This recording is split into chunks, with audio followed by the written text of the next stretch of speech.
بسم اللہ الرحمن الرحیم۔ السلام علیکم۔ آج میرا ٹاپک ہے قرآن مجید کا مختصر تعارف۔ تو سب سے پہلے میں اس کا لغوی اور اصطلاحی معنی بتاؤں گی کہ لفظ قرآن کا لفظی اور اصطلاحی معنی کیا ہے۔ قرآن کا لغوی معنی، قرآن کا لفظ قرات سے نکلا ہے جس کے معنی ہے پڑھنا، لہٰذا قرآن کا لغوی معنی ہے وہ کتاب جو بار بار پڑھی جائے۔ اور بعض علماء کے نزدیک قرآن کا لفظ قارنا سے نکلا ہے جس کے معنی ہے ملانا اور جمع کرنا، لہٰذا قرآن اس معنی کے لحاظ سے وہ کتاب ہے جو بہت سے علوم و معارف کا مجموعہ ہے۔ اب ہے قرآن کا اصطلاحی معنی۔ تو قرآن مجید اللہ تعالیٰ کا وہ پاک کلام ہے جس کو اللہ تعالیٰ نے اپنے پیارے رسول صلی اللہ علیہ وآلہ وسلم پر نازل فرمایا، حضرت محمد صلی اللہ علیہ وسلم پر نازل فرمایا، ٹھیک ہے۔ پھر اس کے بعد جو میری نیکسٹ ہیڈنگ ہے وہ قرآن مجید کی زبان ہے۔ قرآن پاک کو اللہ تعالیٰ نے عربی زبان میں نازل فرمایا جو دنیا کی انتہائی ترقی یافتہ، فصاحت و بلاغت رکھنے والی جامع و مانع زبان ہے۔ قرآن پاک کے اسماء یعنی کہ نام، تو قرآن پاک کے 55 نام ایسے ہیں جو خود آیات قرآنیہ سے ماخوذ ہیں۔ ان میں سے چند کا ذکر میں کرنا چاہوں گی، جیسا کہ الکتاب یعنی کہ مکمل تحریر، الفرقان یعنی حق و باطل میں فرق کرنے والی، النور روشنی اور ہدایت کا ذریعہ، اور الذکر یعنی کہ یاد کرنے والی۔ نیکسٹ میری ہیڈنگ ہے نزول قرآن۔ نزول قرآن کی ابتدا غار حرا سے ہوئی۔ ابتدا میں رمضان کے مہینے میں سورہ علق کی ابتدائی 5 آیات نازل ہوئیں۔ اس کے بعد قرآن مجید کی تکمیل تقریباً 23 برس میں ہوئی۔ نزول قرآن کی حکمت، یہ میری نیکسٹ ہیڈنگ ہے کہ کیا حکمت ہے، کیا وجہ ہے، کس لیے قرآن پاک اتارا گیا۔ اللہ تعالیٰ نے انسان کی رہنمائی اور دنیا و آخرت میں کامیابی حاصل کرنے کے لیے قرآن مجید کو اتارا۔ قرآن پاک کی ترتیب نزولی، قرآن پاک کی ترتیب نزولی سے مراد وہ ترتیب ہے جس ترتیب پر قرآن پاک کو نازل کیا گیا، یعنی پہلی آیت اقرا آخر تک جو کہ غار حرا میں نازل ہوئی، اور قرآن پاک کی آخری آیت الیوم اکملت آخر تک جو کہ حجۃ الوداع کے موقع پر نازل ہوئی۔ پھر جو نیکسٹ میرے پاس ہیڈنگ ہے وہ ہے قرآن پاک کی ترتیب توقیفی۔ توقیف کے معنی ہے آگاہ کر دینا۔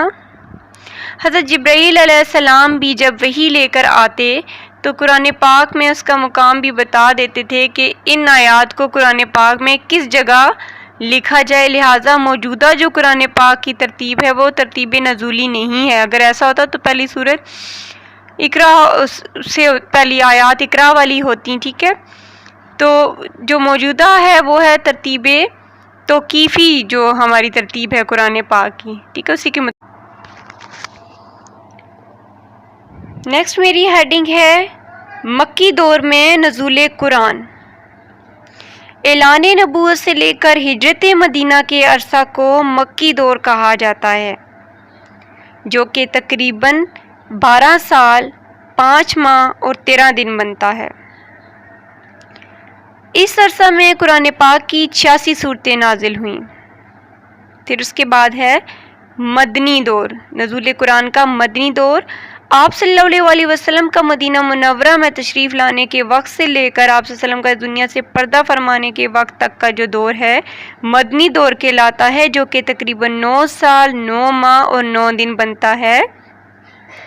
اور اس عرصہ میں قرآن پاک کی 28 سورتیں نازل ہوئیں۔ مضامین قرآن، قرآن پاک میں عقائد و عبادات کے بارے میں حکم ہے۔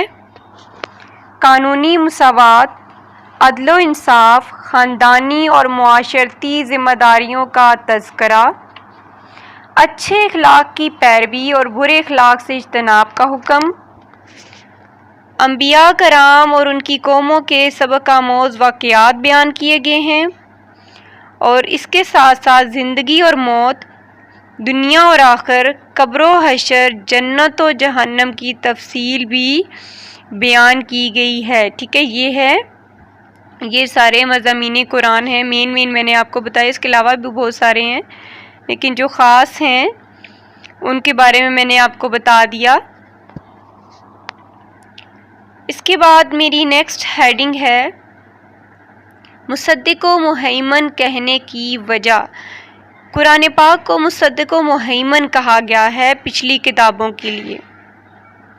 مصدق کے معنی ہے تصدیق کرنے والی، یعنی قرآن پاک اپنے سے پچھلی کتابوں کی تصدیق کرتی ہے جو پچھلے انبیاء کرام پر نازل ہوئیں، اور ان کتابوں کے سچا ہونے کی یہ جو ہے قرآن ہے وہ تصدیق کرتا ہے۔ اور مہیمن کے معنی ہے محفوظ و نگہبان، اور قرآن پاک کو پچھلی کتابوں کے لیے مہیمن اس لیے کہا گیا کہ پچھلی کتابوں میں جو بھی تعلیمات اور عقائد اپنی اصلی حالت میں باقی نہ رہے، انہیں قرآن نے اپنے اندر محفوظ کر لیا، اور یہی وجہ ہے کہ قرآن پاک کی تعلیمات پر پورے اطمینان سے ہر زمانے پر عمل کیا جا سکتا ہے۔ اب ہے قرآن پاک کا اجمالی خاکہ۔ قرآن پاک کی سورتوں کی تعداد 114 ہے، جس میں سے میں نے آپ کو بتایا کہ 28 مدنی ہیں اور 86 مکی ہیں۔ قرآن پاک کی سب سے بڑی سورت سورہ بقرہ ہے اور سب سے چھوٹی سورہ کوثر ہے۔ قرآن پاک کے 30 پارے ہیں، 7 منازل ہیں اور 14 سجدے ہیں۔ اس کے ساتھ ہی ہمارا آج کا ٹاپک قرآن پاک کا مختصر تعارف ختم ہوتا ہے۔ سب سے اینڈ پہ خلاصہ کلام یا حاصل کلام کیا ہے کہ غرض قرآن کریم انسانی زندگی کے تمام پہلوؤں کے بارے میں ضروری معلومات اور رہنمائی کا خزینہ ہے، اور اس میں وہ تمام باتیں وضاحت سے بتا دی گئی ہیں جن کا جاننا انسان کے لیے ضروری ہے، اور ان کے جاننے کا انسان کے پاس کوئی دوسرا ذریعہ نہیں ہے، لہٰذا ہمیں اسی سے رجوع کرنا چاہیے، کوشش کرنی چاہیے اس کی تعلیمات پر عمل کرنے کی۔ Thanks for watching. Allah Hafiz. Like, subscribe and share my video.